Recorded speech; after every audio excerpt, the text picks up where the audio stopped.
X plus one divided x equal হচ্ছে root three হলে x cube plus one divided x কিউবের মান কত? তাহলে আমাদের প্রথমে এ কিউব প্লাস বি কিউবের সূত্র প্রয়োগ করতে হবে।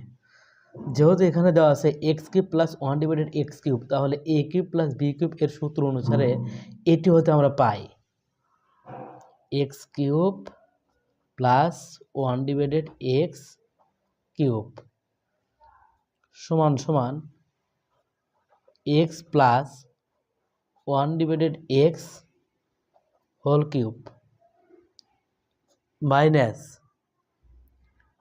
Three x one divided x into x plus one divided x.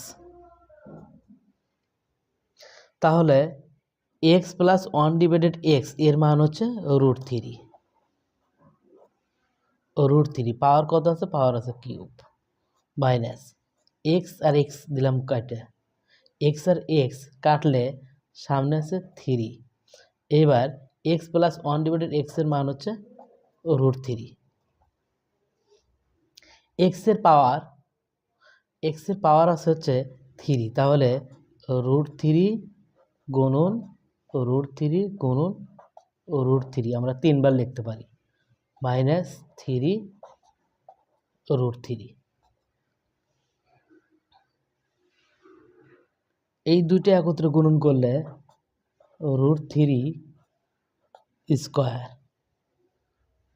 গুণন root three minus three root three. Square দ্বারা রুট কাটলে three root three minus three root three. এটা কাটলে শূন্য। তাহলে x cube plus one divided x কিউবের মান কত? শূন্য।